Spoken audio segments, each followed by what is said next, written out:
that kind of segues us into our next topic, and that is, in a roundabout way, Dan Quinn was he had all these interviews with different teams, and he was primarily associated to the Denver Broncos. Denver's getting Quinn. Denver's getting Quinn. Denver's getting Quinn. Comes out today. Nathaniel Hackett of the Green Bay Packers gets the head coaching job. That opens up the possibility of we're going to bring you in. Do you think you can swing Aaron Rodgers this way? Probably. Who's their quarterback now? Uh, Teddy Bridgewater? Bridgewater, and Drew Lock. Yeah, it is Drew Lock. So you've got Dan Quinn, who we're afraid of losing, and then we're like, well, maybe we'll swing him as a head coach replacement. Then Sean Payton retires from the Saints, and you're like, to hell with Mike McCarthy, let's get Sean Payton. And then meanwhile, Dan Quinn's here, and it's a whirlwind of it. He's going to leave, and what are we going to do? He comes out today and he says, you know what? I'm going to stay here. I want to win a Super Bowl with Dallas. And that raised a lot of questions, the main one being, why all of a sudden did Dan Quinn tell all these teams, you know what? I'm going to just stay where I'm at. That's easy, man. That is Jerry Jones throwing money at him. He money whipped him? Yep. Look, let's be real. Jerry Jones has damn near all the money in the world. Right? One of the richest men on this earth. Mm-hmm. And I guarantee you, his yacht's bigger than mine. I guarantee you that they had a meeting, they had dinner, whatever, and Jerry said, if you stay, I will make this lucrative for you. I guarantee you that's what happened. He did the old number in the napkin, slid it over the table. Yep. Because why else? I mean, unless he just doesn't want the stress of a head coaching job, which I wouldn't want. I wouldn't want that if I'm on the latter end of my career and my defense played lights out this year and we're rising in the ranks. Why would I want the stress of having a full team under me with coaches, staffing, all that crap? You have to meet with the owners. You have to meet with the GM constantly. Nah, I'm good. Right.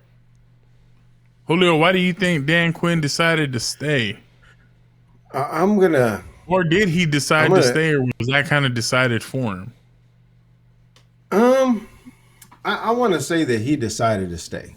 I like to look at the coin on the other side as far as I don't think it was a bunch of money thrown at him. I don't think it was a matter of not getting the head coaching position that was available to him or could have been available to him. I just think that he honestly and truly sees, kind of like to chime off what Jay said, what he did with that defense, to see it grow the way that it grew and to come together, especially towards the end of the season, and stay together. Again, we talked about this during the season with the Cowboys. Is the only thing that was stable at the end of the year and going into the first round was our defense. Other than that, nothing else was going for us. But that defense remained strong, even in our one playoff show up and show out. That was it. Our defense showed up.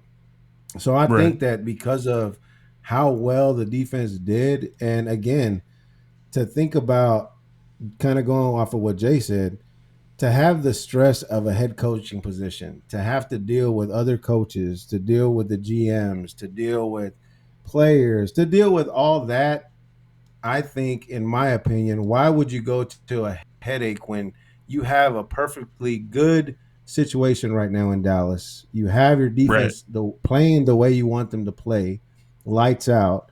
You have everything. You have the keys to the kingdom basically right now with you. You're in a perfect spot. Why would you remove yourself from that when potentially in your mind, man, if my defense keeps playing the way that they're playing, yeah, it is possible. We could make a Super Bowl run. It is Right. possible. We just need to get some work on a couple other things, but my defense is solid. Yeah. So why not continue that? Why not Yeah. feel like, hey, I'm doing right. I'm going to keep doing this. Right. So here's my rebuttal to that. And it's, I like your mentality, but I think first things we have to look at is we're losing a lot of defensive players to free agency this year. It's just going to happen. Yeah. Most of our free agents on defense were 1-year signings. Mm. So you're already looking at having to coach a new set of men coming into 2022.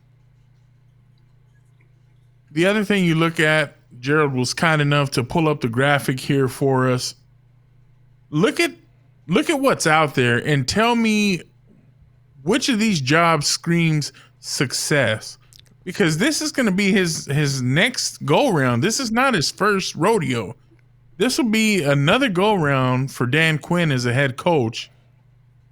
He fizzled out in Atlanta.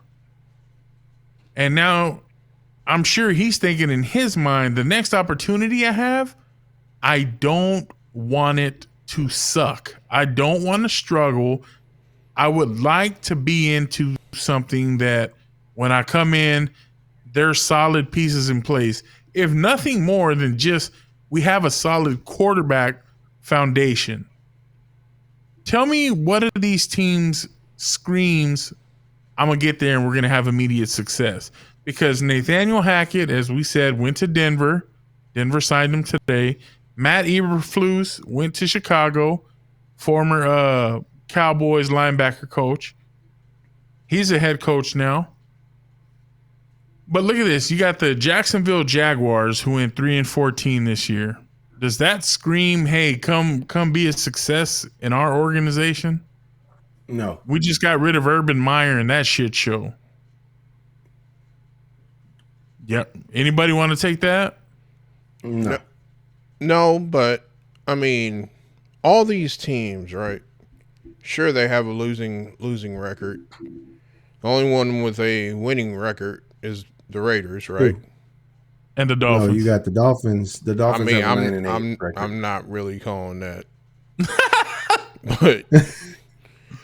but they're all teams that are like in a rebuilding stage, Right. so it's, you know, if you're that coach that thinks that you can turn around a team that is losing, that you can go in there and do a fresh start and get them ready to play, then go for it.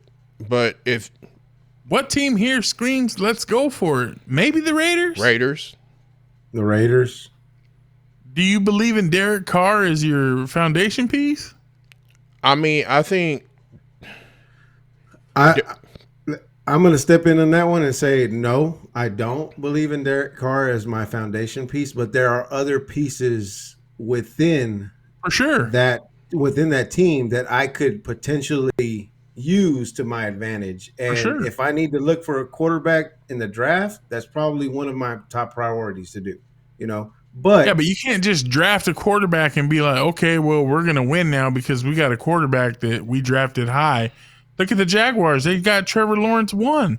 I mean, get him. Well, come on, bro. And they went 3-14. Trevor Lawrence is not ready for the NFL. We don't know what Trevor say Lawrence is because the Jaguars suck. As an organization, they suck. Bro, you don't know what you have with Trevor Lawrence. You probably never will. They have a wrestling promoter for an owner. Come on, man. They have a wrestling promoter's father as an owner. Same thing. He's the head honcho. Okay, he's selling tickets to all these Jaguars marks. But look, you got Jaguars at 3-14, trash. Giants at 4-13, and they've already come out and said Danny Dimes is the quarterback of our future, trash. You have the Texans at 4-13. They got Deshaun Watson. They don't know when the hell he's ever going to play again. What the hell happened to Deshaun Watson anyway? You know what happened. We can't You talk never about heard that. anything. You never heard anything. He didn't get punished. We still can't talk about it. Obviously not. You got the Vikings at 8-9 with Kirk Cousins. Kirk Cousins ain't bad. He's another Tony Romo-esque, but they have a nice defense, but that's a situation he could turn around, I feel like, to make successful. Mike Zimmer left that situation not in shambles. You have the Saints at 8-9. A lot of those 8 wins fall on Sean Payton, who's gone. He saw a $70 million over the cap and said, peace. Wouldn't want to be you. He gone. He gone. He was such a good coach. He made people believe in Taysom Hill as a quarterback. How are you going to rebuild when you're $70 million over the cap and you still don't have a quarterback? Dolphins 9-8. They don't believe in Tua. They don't have a quarterback either. They had Fitzpatrick as their number 1, I believe. No, did they? No. Fitzy had him. Who did they have at their number 1 with the Dolphins? It might have been Tua. Hell, and they didn't want Tua. I was about to say, I think Tua was starting there, wasn't he? They don't want him to start. They don't believe in him. So you got the Raiders and that pumpkin pie haircutted freak of an owner running the show. Bro's got billions and he still has that stupid ass haircut. Bro, he can do what he wants at that point. Don't That's hate a on that, $1 billion man. haircut, dog. That's Don't a hate on that. multi-billion dollar. Don't hate on that, man. Exactly. It might not even be his hair. It might be a wig.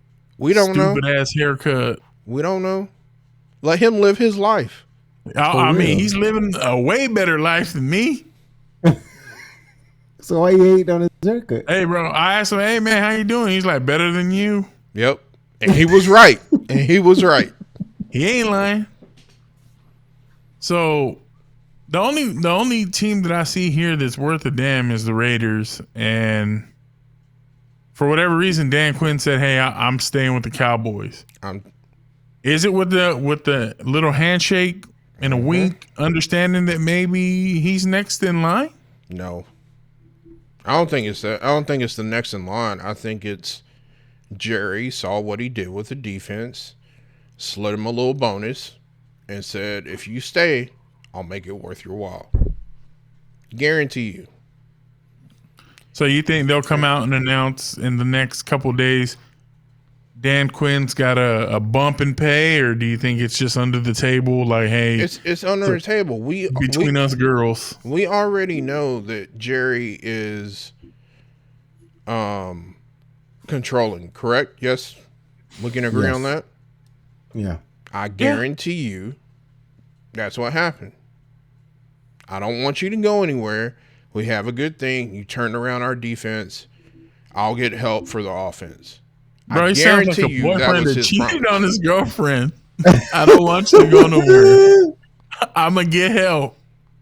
I promise. I can do better. I swear. So I'm gonna hang my hat on the fact that I honestly think that Dan Quinn just saw the amount of effort and work that he put into that defense and just says, you know what, I'm doing so well here. Why would I leave? Why would I give this up, knowing that I made a difference and I believe in this defense and I believe in this team. And there's more opportunities coming up again next year. Yeah. There's always a turnover rate. So that's something else to consider. I like your guys thinking better than mine. I'm just thinking he was like, oh, hell, there ain't nothing out there. Let me come back. Jay says they money whipped him, and you're saying he believes in the product. Yep. I They're mean, gonna bring in Mike Zimmer to be the new head coach after they get rid of Mike McCarthy. That's what I thought. if you were an owner, what would you do with Dan Quinn? What would I do with Dan Quinn if I was Jerry? I'd probably offer him more money. But that doesn't mean that he wouldn't make more as a head coach somewhere else. I mean, Mike McCarthy makes, I think, like 5 or 6. Well, again, like I You said, can't pay him more than the head coach. like I said, maybe he doesn't want that stress. I wouldn't want that stress. If I can make the same salary as a head coach, as a defensive coordinator, what are we doing? What are we doing here? If you could get if you could get paid the same as your boss To do less work? to do less work, what? Yeah, sign me up, please. Right. Yeah, I mean, he's not taking the ass chewing when the Cowboys lose. He's not having to worry about talking to the media about why Dak's not playing well, or why Zeke's not playing well, or why Amari's not playing well. He's just out there like, oh, I'm having fun. He's doing big kid stuff. Yeah. I mean, that is a nice spot to be in.